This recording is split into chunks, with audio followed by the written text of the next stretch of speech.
Salut à tous, c'est Natacha, vous êtes sur Improviser votre vie et aujourd'hui je vais vous parler d'introspection. Cette vidéo fait suite à la vidéo intro sur l'introspection que je vous ai sortie il y a peu de temps et fait suite surtout à la sortie du guide. Aujourd'hui je vais vous parler justement de l'introspection à travers 3 points. Premièrement, qu'est-ce que l'introspection? Deuxièmement, pourquoi faire un travail d'introspection? Et troisièmement, comment faire un travail d'introspection? Alors, tout d'abord, qu'est-ce que l'introspection? L'introspection, ça veut dire plus ou moins littéralement regarder en soi. Donc regarder en soi, ça veut essentiellement dire analyser ses émotions, ses sentiments, son histoire, ses comportements. On peut le voir d'un point de vue philosophique comme d'un point de vue psychologique.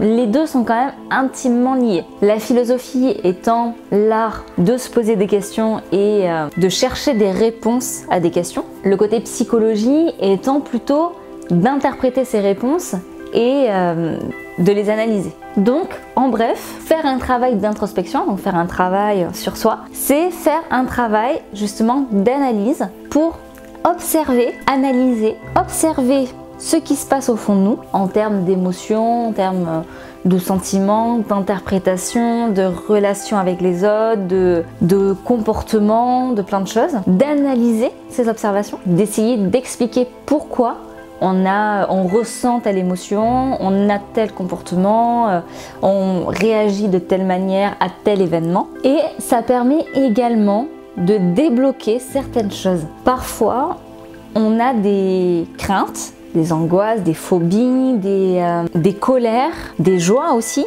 qui peuvent être difficiles à interpréter.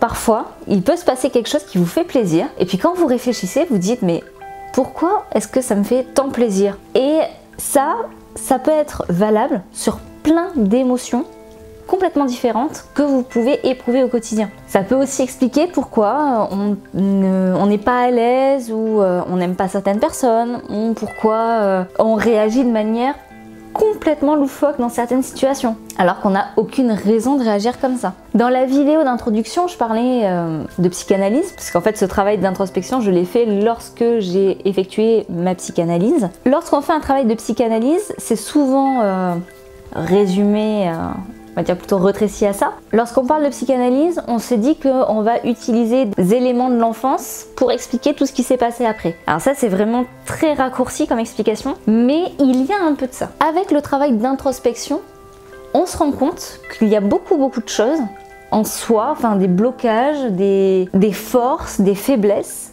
qu'on peut expliquer grâce à des événements, des relations, des choses qui sont produites pendant l'enfance, l'adolescence, en fait pendant notre évolution en tant qu'humain. Et du coup, on en vient directement au deuxième point de la vidéo. Pourquoi faire ce travail d'introspection? Tout simplement pour nous compléter en tant qu'humain. C'est très difficile de gérer une peur lorsqu'on ne sait pas d'où elle vient. Par contre, lorsqu'on sait d'où elle vient, elle n'est pas plus douce. Cette frayeur, cette angoisse, elle est toujours là.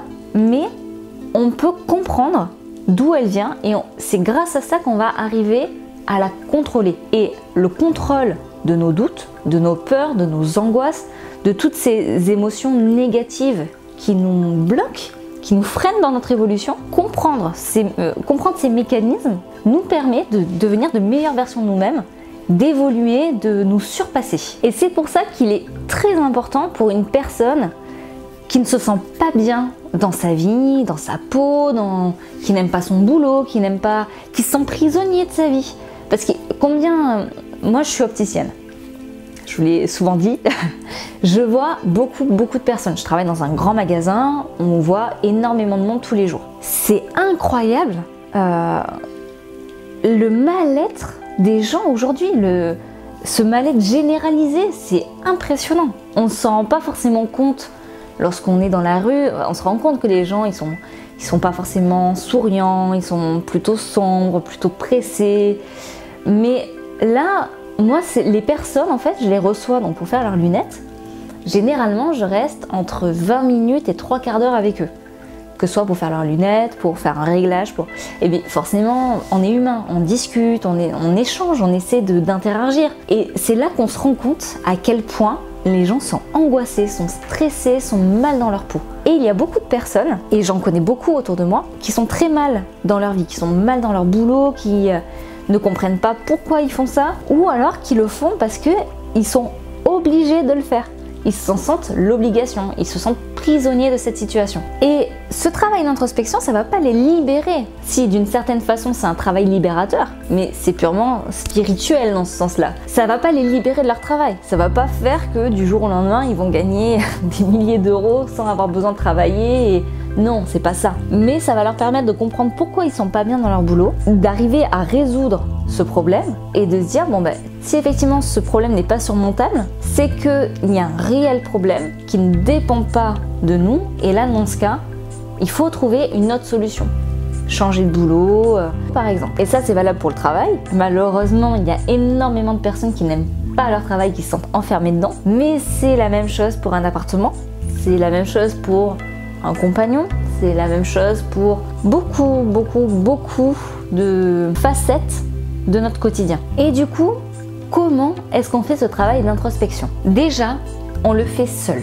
On fait ce travail d'introspection comme on ferait une séance de méditation. Bien sûr, les méditations, on peut les faire en groupe, mais ça reste un travail sur soi. Je parle de méditation parce que c'est la grande mode, que tout le monde a lu, vu une vidéo sur le sujet ou s'est un petit peu renseigné sur le thème. D'ailleurs, je pense que je vous proposerai une vidéo sur la méditation également. Mais là, pour en revenir à l'introspection, faire un travail d'introspection, c'est un peu comme faire un travail de méditation. Il faut s'installer confortablement, plutôt dans un endroit calme, un endroit surtout où on se sente bien. C'est pas le plus important que ce soit calme. Si vous vous sentez vraiment bien dans votre jardin mais qu'il y a du bruit aux alentours, ou dans, je sais pas, un parc public, ou c'est bien aussi. Mais l'essentiel c'est d'être dans un endroit inspirant, dans un endroit qui vous détende, qui vous permette de vous libérer d'un poids, de ce poids du quotidien.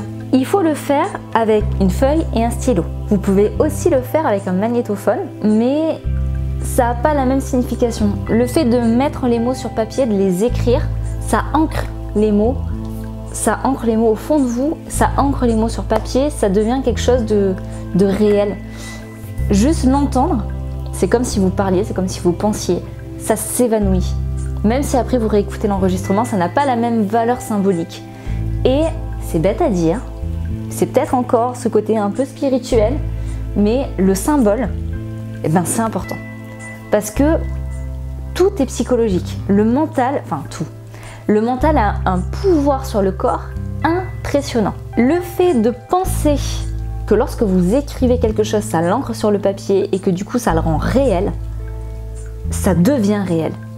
Ça devient réel pour vous, non seulement mentalement, mais physiquement. C'est pour ça que je vous conseille vraiment d'utiliser à l'ancienne une feuille et un crayon. Installez-vous de manière vraiment confortable.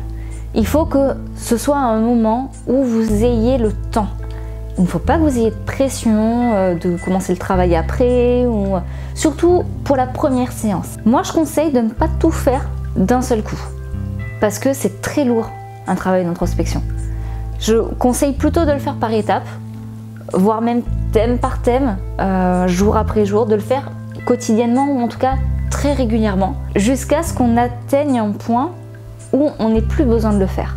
Après, oui et non, parce qu'on a toujours besoin de faire ce travail, parce qu'on évolue continuellement, on est toujours confronté à une épreuve à laquelle on n'a jamais été confronté. Donc moi par exemple, qui ai suivi quand même, qui a été suivi par une psychanalyste, qui a fait ce travail il y a quand même des années, ça fait 3-4 ans maintenant que j'ai fini ce travail. Malgré tout, aujourd'hui, alors que j'ai jamais été aussi équilibrée, aussi épanouie de ma vie, il y a des moments où je suis angoissée sans savoir pourquoi, où je me sens mal dans ma peau sans savoir pourquoi, où je me sens prisonnière de mon travail, de ma vie sans savoir pourquoi.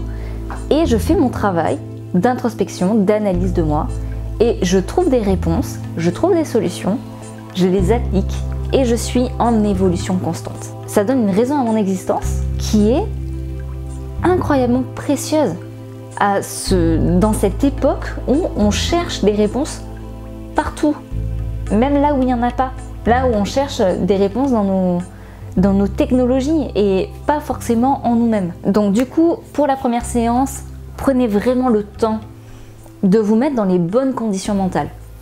C'est exactement comme pour la méditation. La première fois, c'est dur. Il faut arriver à trouver le bon état d'esprit, à prendre du temps, à surmonter ces freins, ces barrières à faire ce travail. La deuxième fois, ça sera un petit peu moins difficile, mais ça sera quand même difficile, par manque d'habitude. Et puis, on va avoir l'impression de perdre son temps. Et puis, on va avoir l'impression d'avoir autre chose à faire et de faire quelque chose qui n'est pas important. Puis, la troisième fois, on va commencer à ressentir un peu les résultats. Donc, on va se dire, ah oui, allez, je persiste, etc., etc. Jusqu'à ce que ça devienne tellement habituel qu'après, 5 minutes de temps en temps suffira à vous mettre dans les bonnes conditions directement. Il faut que vous arriviez à trouver votre espace, votre environnement mental et physique pour pratiquer cet exercice.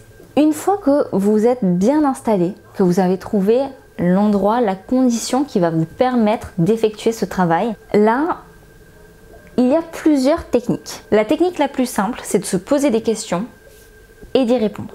Et des questions, vous pouvez en avoir de toutes les sortes. Comment est-ce que j'étais quand j'étais enfant?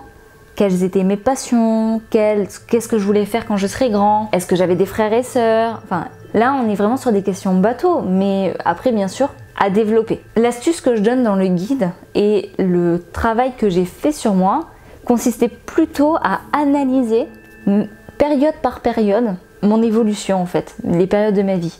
Et je trouve que c'est bien de faire ça par étapes, d'abord avec des choses très anodines liées à l'enfance, puis après de plus en plus poussées. Sur le guide que je propose ça en 3 étapes. L'analyse du passé avec les questions, l'analyse de l'enfance, les observations sur l'enfance. Comment est le quotidien? L'analyse du quotidien, l'analyse du travail, l'analyse de l'appartement, l'analyse des relations avec les autres. Et après, plus poussé, comment est-ce que je suis moi? Parce que ça, c'est des questions qui sont généralement plus difficiles.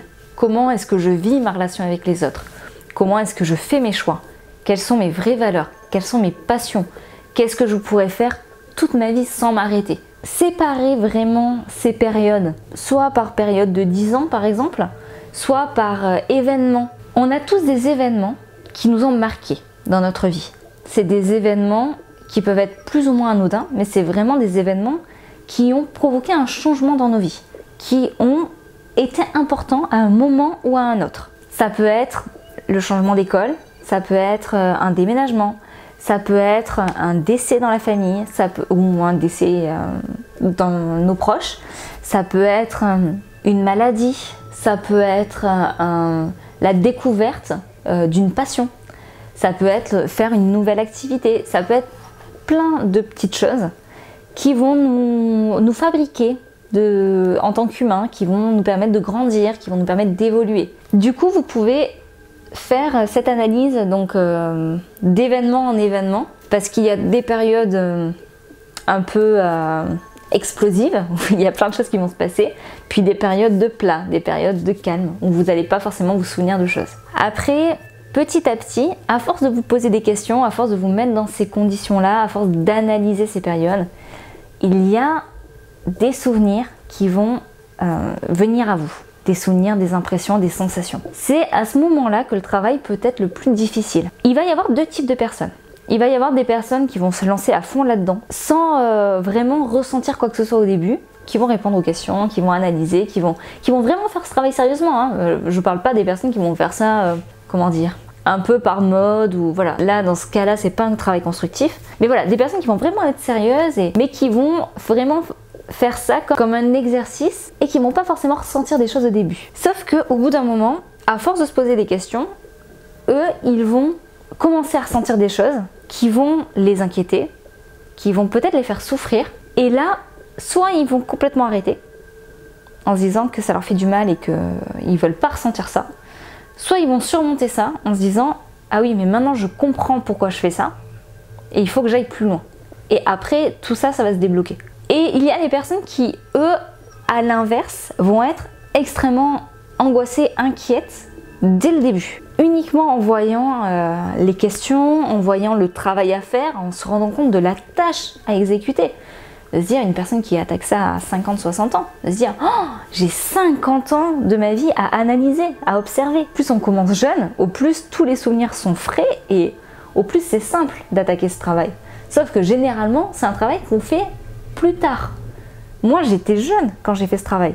Parce que ça fait déjà 3-4 ans que j'ai fini, j'ai 28 ans, donc j'avais 24 ans lorsque j'ai fait ça. Mais c'est pas la moyenne d'âge des personnes qui font ce genre de travail sur eux. Et donc du coup, les personnes qui font ça peuvent se sentir débordées, peuvent se sentir noyées sous la quantité de travail. Mais du coup, ces personnes-là, si elles arrivent à surmonter leurs craintes et à faire ce travail petit à petit, bah, quand ça va commencer à être vraiment difficile et douloureux, elles vont pas lâcher prise parce que ça fait déjà un moment qu'elles surmontent leurs craintes, qu'elles affrontent vraiment ces épreuves, qu'elles affrontent leurs craintes, leurs angoisses et tout ça. Donc après, c'est vraiment deux styles de personnes très différentes et qui n'affronteront pas les choses de la même manière. C'est dans les deux cas très difficile. Après, il faut pas lâcher. Il faut pas lâcher. Moi, je sais que lorsque je faisais, donc j'en ai parlé dans un peu plus dans la vidéo d'intro, lorsque j'ai fait ma psychanalyse, au tout début, j'y allais une fois toutes les semaines. Puis après, j'y allais une fois tous les 15 jours, puis une fois toutes les 3 semaines, puis après, c'est passé à une fois tous les mois, puis tous les 2 mois, jusqu'à ce que je ne ressente plus du tout le besoin d'aller à ces rendez-vous. Pendant toute la période de ma psychanalyste, moins au début. Au début, j'y allais vraiment à fond. Moi, je suis un peu le premier style de personne. Donc au début, j'y allais à fond. Je prenais vraiment ça comme un exercice. Je me disais, non, mais il y a quelque chose qui ne va pas dans ta vie. T'es pas bien. Il faut que tu le fasses.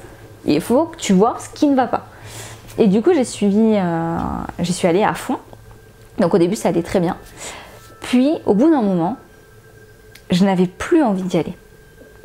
C'est fou, hein, mais j'avais une boule au ventre. Rien qu'à l'idée d'y aller. Ça me faisait peur, je dormais mal la nuit avant, ça m'inquiétait d'y aller. Et puis, dès que je sortais de la séance, parce que j'y allais quand même, parce que j'ai quand même surmonté ça, dès que je sortais de la séance, je me sentais mais sereine, je me sentais vidée, comme après une séance de sport intensive. Je me sentais complètement apaisée. Et le problème, c'est que 15 jours après, je revenais exactement dans le même état dans lequel j'avais été, dans le même état de stress, d'angoisse, avant le rendez-vous. Et ça m'a fait ça pendant un certain temps, jusqu'à ce que je ressente plus cette crainte en allant au rendez-vous. Et c'est au moment où je n'ai plus cette crainte, je n'ai plus ce soulagement en sortant des séances, ou même dans mon quotidien, je ne me posais plus autant de questions, où j'analysais systématiquement tout ce qui se passait un peu de façon automatique, où je me suis dit non, mais là c'est bon, tu as réussi, tu as fini ce travail sur toi. Et ma psychanalyse a duré 2 ans ou 3 ans, je ne sais plus, mais ça a duré quand même un certain temps. Lorsque j'ai dit à ma psychanalyste c'est bon, j'ai fini, c'était vraiment un soulagement. C'était vraiment la fin d'un travail, la fin d'une épreuve qui m'a vraiment fait beaucoup de bien. Et du coup, faire ce travail d'introspection, c'est exactement ça. C'est décortiquer petit à petit tout ce qui a fait notre vie. Décortiquer ses relations avec ses parents, ses relations avec ses proches, ses relations avec ses amis, avec ses voisins, décortiquer les souvenirs d'enfance, décortiquer les émotions, décortiquer, analyser, observer, se rappeler avec tous nos sens, avec nos yeux, avec notre ouïe, avec notre odorat, se souvenir de tout ce qui s'est passé dans notre enfance, se souvenir des goûts, se souvenir des odeurs, se souvenir des lumières, des couleurs qui nous attiraient étant enfants, de se souvenir de tout ce qui était à la fois sombre et à la fois beau et clair, et ce qui nous a fait du mal, ce qui nous a fait du bien, les regrets qu'on peut avoir. Tout ça à analyser lentement, patiemment, étape par étape, en fonction de sa sensibilité, de ses besoins, sans se mettre la pression, sans se donner un ultimatum, sans chercher à changer sa vie grâce à ça. Il ne faut pas se dire que ce travail va vous libérer de toutes vos prisons, que grâce à ça, vous allez devenir une autre personne. Non, c'est pas vrai. Grâce à ça, vous allez devenir réellement vous-même. Vous allez vous redécouvrir. Vous allez prendre confiance en vous et vous allez surmonter vos craintes. Et je pense que si je peux vous apporter quelque chose, je pense que c'est le plus beau cadeau que je puisse vous apporter. D'arriver à être vous-même. Merci à tous d'avoir regardé cette vidéo. J'espère qu'elle vous aura intéressé, que ça vous aura plu. Je vous laisse méditer sur cette vidéo. J'y ai dit beaucoup de choses. J'espère que je ne vous ai pas fait peur et que au contraire je vous ai motivé à attaquer ce travail et à vous développer et vous lancer dans cette expérience. Si vous voulez attaquer tout seul ce travail, faites-le. Vous pouvez également accéder au site internet. Je vous mets le guide, le lien du guide en description. Allez voir le guide, notez les questions, imprégnez-vous-en. Je vous offre ce travail d'analyse. Servez-vous-en. Lisez au moins les questions.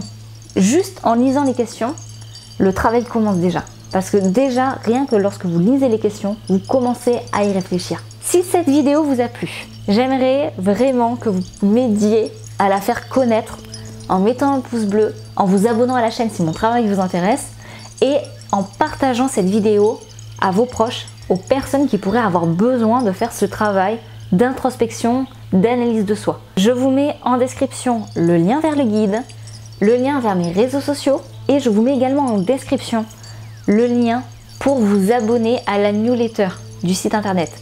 Pas que du site, parce que j'y publie une fois par mois une newsletter qui fait un résumé de tout ce qui s'est passé sur le projet, que ce soit sur les réseaux sociaux, sur le site internet, sur la chaîne YouTube. Je vous parle des lives, je vous parle des projets à venir, je vous parle de plein de choses là-dessus. Et en plus de recevoir toutes mes astuces, tous mes conseils pour développer votre vie, grâce à cette newsletter et grâce à tous les formats que je vous propose, je vous offre mon guide 4 astuces pour avoir confiance en soi. Où je vous propose vraiment des astuces et des méthodes qui marchent pour améliorer vos vies. Je vous laisse sur ces mots. Merci vraiment d'avoir regardé cette vidéo. Je vous souhaite une belle soirée et à très vite.